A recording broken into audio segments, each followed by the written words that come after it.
Hello everyone and welcome to Tel Tales.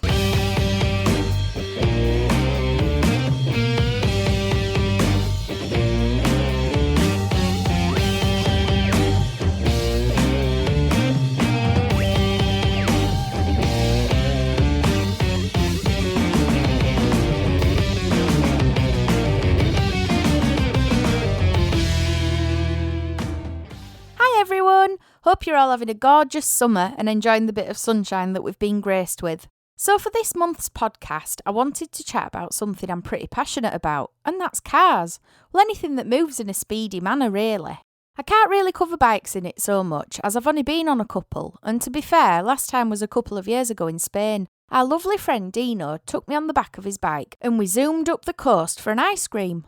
I think I practically waxed his chest by the time we got the ice cream. I was gripping onto him so tightly, and driving in Spain can be a bit airy at the best of times. Sorry for the terrible joke there. But going around roundabouts the wrong way on a leaning-over motorbike is just a tad scary. I almost got used to it by the time we'd had his ice creams and got back, although I just think I'm more cut out for four wheels more than two wheels. Speaking of bikes, one of my favourite people from TV is Guy Martin. He seems like a right proper bloke and he's massively into engines. So the other week we were travelling to play a festival in Louth and we were a couple of hours early, not down to my horrendous map planning this time and switching off of motorways on the sat-nav. I accidentally turned off the motorways on the sat-nav and figured that it'd take 5 hours to get from Yorkshire to Bilston. Suffice to say, the band weren't amused at the early morning set-off and it did not take 5 hours. So back to Lincolnshire. We passed a gorgeous little village called Kermington. So a quick slam on the brakes and a U-turn and we're driving down this gorgeous little village lane with a pub on the right-hand side called the Marrowbone and Cleaver, a really fabulous pub that Guy Martin bought for his sister to run. It was a lovely pub and gorgeous beer garden. It had a proper motorbike by the loos as well. Speaking of the loos, the gents had champagne buckets for urinals. I didn't go in to have a look before you ask. Colin, our bass player, sent me a photograph. Anyway, moving swiftly on from the gents' loos, there were all sorts of really fab engine memorabilia everywhere. It was fascinating to look around. And what a lovely friendly pub too, and a gorgeous pub dog. And before you ask or make any more assumptions, Colin doesn't normally go around taking photos in gents' toilets, and there was nobody else in there. Just a thought, if you take a laptop into the toilets, do you have an IP address? Another thing about Guy Martin, he loves to go fast.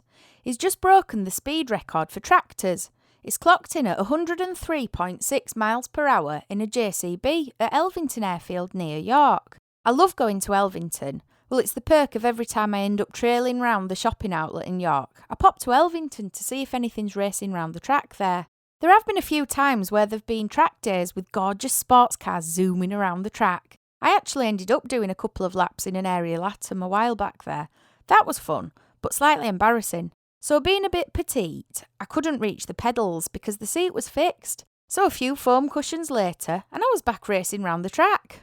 I remember doing another track day up at Teesside Autodrome a few years ago. It was in a Lamborghini Murcielago, and a Lotus Elise too. That ended up in dismay though. I didn't crash. Dad always wanted a Lotus Elise, so he bought me this track day in an Elise to try and sway me to convince Mum that it would be a great investment for him. However, the gearbox and clutch were a bit naffed on that particular car, so I came back telling him it wasn't as fab as he thought it would be. But the Murcielago certainly lived up to expectations. I don't think he'll be getting either of them. So for a while as a late teenager, I found it hilarious to wind my dad up about wanting to get a Barbie pink Nissan Micra convertible. I was pretty convincing at it too. He was dismayed at my lack of taste after all the hours of encouraging me to like decent fast cars. Anyway, one Saturday we were passing the Nissan garage in Batley. That's long gone now. The garage, not Batley. That's still there. And one of our old neighbours was a car salesman there. We clocked him stood outside with the Barbie pink Micra, and Dad insisted that I took it for a test drive. I think it was more to embarrass me than him. Suffice to say, in hindsight, I'm glad that I didn't follow through with the joke and ended up driving round as Yorkshire Barbie. Around that time, I was also a bit poor with my road rage skills. I'll never forget someone pulling out of a junction at a garden centre on me, and instead of beeping at them, I panicked and indicated at them, and then the wipers started waving at them. I would say it was passive-aggressive road rage, but maybe it was me just being clumsy. Speaking of garden centres, if you hear a weird, annoying droney noise in the background, not just me, I mean, it's our delightful next-door neighbours that have just started cutting the grass. A couple of years ago, I was lucky enough to get to go down south to watch the filming of the first episode of Season 2 of The Grand Tour, the show that Clarkson, Captain Slow and Hamster replaced Top Gear with when all that hoo-ha with the BBC happened. It was fab. We stood around in a posh tent thing and watched them crack jokes, fluff the lines and chat about fabulous cars. One of the things that always made me chuckle when they did Top Gear was the unspoken rule of car stereotypes, although I don't think many things are unspoken when it comes to Jeremy Clarkson.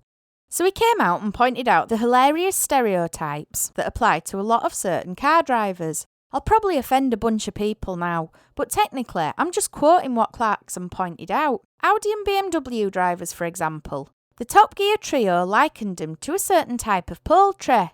You know, the way they like to read the small print at the bottom of some number plates at 70 miles per hour on a motorway, flashing you just to help you see them better. They're pretty courteous really when you think about it. Or what about the very luxurious 4x4 cars, sometimes known as Chelsea tractors? Perfect for picking the kids up from school or nipping to M&S. Not so good if you need to go off-piste a little bit and get through muddy field. But that's not what off-roaders were made for, right? I'm not too sure how economical they are, but to cut down on pollution, electric cars are becoming more and more common. Supermarkets and service stations have now got plug-in chargers for them. Perfect to get you to the next services on the motorway, ready for the next top-up. I think it's all a ploy really with popular coffee shops. They're all in cahoots with the car manufacturers to get you to buy more coffee. You know, you end up stopping to charge up again and you can't go anywhere while it's charging. So you end up buying another double espresso mocha frappe latte with cream and sprinkles on top. You've probably gathered by now that I'm not the most safety conscious person in the world. I actually need wrapping in bubble wrap. So electric cars are a serious hazard for me. I don't even walk around with my earphones in for fear of being squished by a car and not hearing it coming. So the electric cars with the silent engines are the things of nightmares for me. They silently stalk the prey in Aldi car park and then beep at you just as they're about to squash you, causing you to drop your sea shoes, salad and dishwasher tablets all over the floor. Anyway, someone who matches me on the clumsy scale has come up with an idea recently. The AVAS, or AVAS, whichever it's meant to be. It stands for the Acoustic Vehicle Alert System. They've recorded engine noises and then play them back for electric cars, so vulnerable, clumsy people like me can hear them coming before they squish you.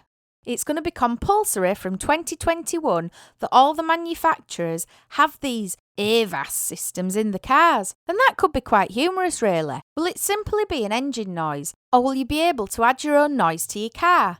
Can you make the car say, in increasing volume, please move, please move, please move, move! Put that phone away or use it for ringing an ambulance! And actually, you could make the car sound a lot more growly than its natural sound. You could make a Ford Fiesta sound like a Ford Mustang GT350R, for example. Speaking of modding cars, have you noticed the process of vehicle evolution? Cars become more and more complex. The YouTube videos for fixing things become more and more available.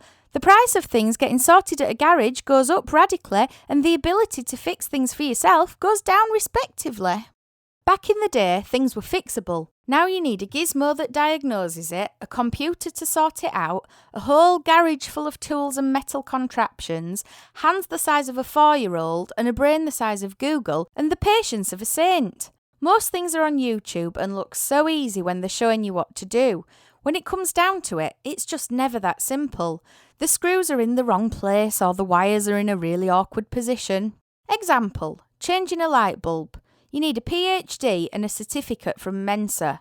What should be a simple job getting your hands in and removing the plastic cover bit at the back of the bulb, except the bit that screws anti-clockwise and you can't turn it because there's another plastic thing crammed into the bit where your hand should fit, you eventually twist it out and the bulb won't release. So you get your other arm in and try and use both hands to release it.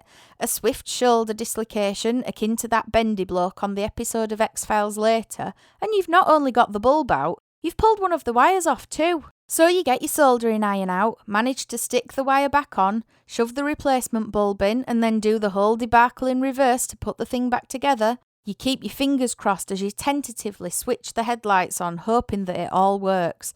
It does, and you can so proudly say that you changed the headlight bulb and have cut fingers and broken fingernails and solder burns to prove it. So you're in the Yorkshire Dales, middle of nowhere, hit a ginormous pothole, and you get a flat tyre.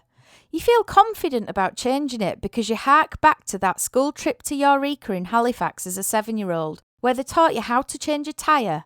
By the way, Eureka's like a science museum up in Yorkshire. You jack the car up, get the locking wheel nut out, stick it on the wrench and put some pressure on. Does it move? Not a millimetre, because the garage that replaced the last one that broke used the hydraulic air whizzer to stick the wheel nuts on. So unless you all of a sudden develop the strength of the Incredible Hulk, you're stuck in the middle of nowhere, waiting for the AA with 32 sheep all batting at you, and an angry-looking cow looking over the wall at you, nacked that you've disturbed its peace. All of this is great if you've got a spare tyre. I got a flat in a supermarket car park a couple of years ago, looked in the boot to get the spare tyre out, and there was a can. I was like, what on earth am I meant to do with a can? It looked similar to the type of thing you'd squirt silly string out of. Anyway, handbook out, sprawled out on the floor outside Sainsbury's with a puzzled expression at my hissing tyre. So I used the silly string can, which apparently fills the tyre with some sort of goo to block the puncture. All of this so you can drive to a garage for them to tell you that it's now not fixable because you've used the silly string thing and you'll have to pay 150 quid for a new tyre. Not impressed. And what's the thing with batteries? If the batteries, surely they shouldn't go flat so easily. I've had a couple of incidents recently with batteries. I went to the White Rose shopping centre, only popped in for half an hour and came out and the car wouldn't start. A panicked phone call and our good friend and hero Craig came with a diagnostic yellow box thing and a battery boost pack, and it sorted it. Apparently the trick is to turn your headlights off when you go shopping. A couple of weeks later, I went for a drive out to one of Dad's clients. It was a crisp but bright day. So what did I do whilst Dad went in to see his client? I parked it on a massive hill facing upwards, took the roof down so I could enjoy the crispness, put the heated seats and the heater on hot so I didn't get chilly. I put the radio on and sat for a couple of hours, enjoying the warm bum, cold face sensation. And Dad comes back, jumps in the car, and nothing happens. Battery, dead as a doornail. Luckily, a nice bloke were putting his shopping away into his house, and he helped Dad push the car up the mountain incline, whilst I panicked about bump starting it when we got to the top. Suffice to say, I've learnt my lesson when it comes to car batteries. As an afterthought, why, if you're not supposed to drink and drive, when your car breaks down, do you call the AA? I wonder if anyone's got them both in the phone and has called Alcoholics Anonymous instead of the Automobile Association. If they have, they're not likely to admit it though, are they? Anonymous is the word. Have a brilliant August and I'll catch up with you for the next podcast. I've got loads of tour dates coming up and the new live album coming imminently. Check them out on my website, Spotify, iTunes, whichever your favourite podcast app is. And if you've enjoyed it, please give me 5 stars. And if you get to a gig, say hello.